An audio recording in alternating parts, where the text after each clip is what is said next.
All right, so let's jump right in. We're tackling a massive question today. When we look at an ancient story, what makes it history and what makes it just a myth? We're going to dive into this really powerful idea that maybe, just maybe, the rules we've been using to decide haven't been all that fair.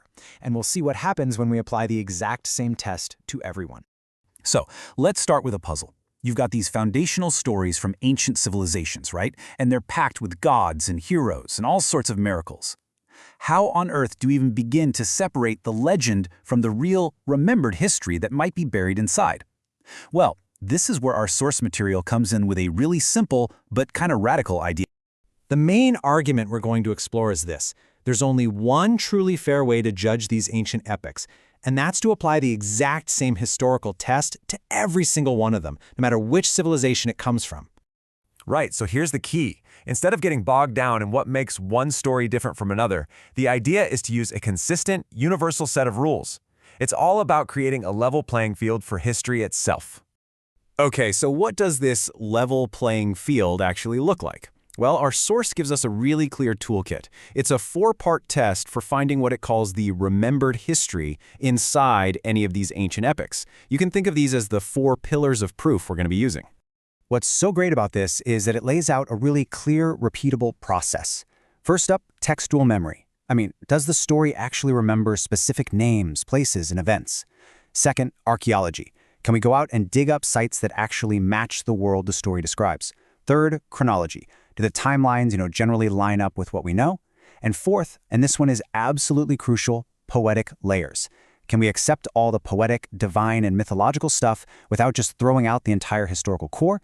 This is the yardstick we're going to use from here on out. All right, so we've got our toolkit. Now for the fun part. Let's see how it actually works when we apply it to some really famous stories you probably already know.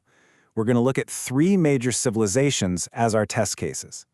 First up, the big one, Homeric Greece and the legendary Trojan War. We're talking about the Iliad, the Odyssey, a classic epic tale of heroes, gods clashing, and a war that lasted a decade. So let's run the test. 1. The texts clearly remember names and places. 2. Archaeologists have literally found the city of Troy, and guess what? It has layers showing a massive, violent destruction right where and when the story suggests. 3. The timeline fits perfectly within this chaotic period we call the Late Bronze Age collapse. So what's the verdict?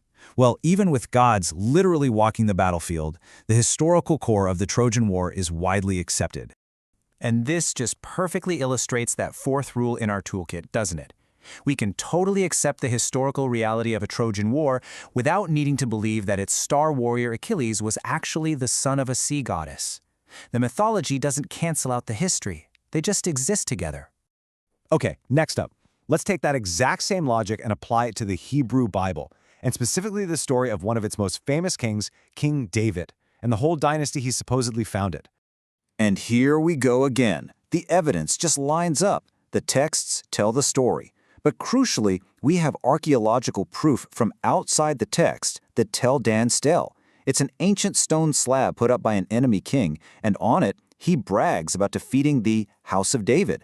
The timeline fits the Iron Age perfectly. So even with all the miracles woven into the story, the existence of this kingdom is treated as history. The big takeaway here is that historians actually have a method for this. They can essentially put the theological claims to one side, bracket the miracles, as the source puts it, and still analyze the political history. The presence of God's intervention in the story doesn't erase the existence of the people and the kingdom itself. All right, for our 3rd and final precedent, let's head over to early China. We're looking at the foundational stories of its earliest dynasties and the semi-divine sage kings who were said to rule them. And you guessed it, for the 3rd time, the pattern holds. The texts remember the dynasties, the archaeology, in this case these incredible things called oracle bones, confirm the names of the Shang kings. The timeline works, the verdict, crystal clear. These dynasties are treated as historical fact. In other words, just because these Chinese emperors were believed to have a divine mandate of heaven that gave them the right to rule, well, that doesn't make historians question whether the emperors themselves were real. The cosmology is just part of the historical context, not a reason to dismiss it. Okay, so we've established a really clear and consistent pattern across Greece, Israel, and China.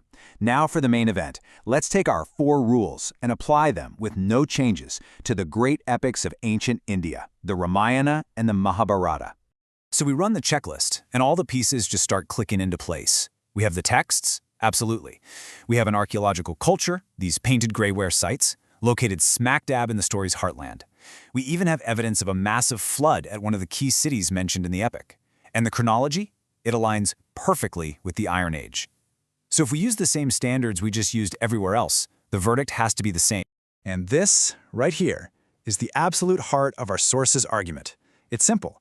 When you use the same measuring stick, you get the same measurement. The evidence for a historical core in India's epics, the texts, the archaeology, the timeline, it's directly parallel to the evidence that's already accepted for Greece, Israel, and China. So where does that leave us? Before we look at the final, side-by-side verdict, let's tackle the #1 objection, the big but that you always hear when people talk about treating India's epics as history. And the source's answer here is pretty blunt. That objection is just a double standard.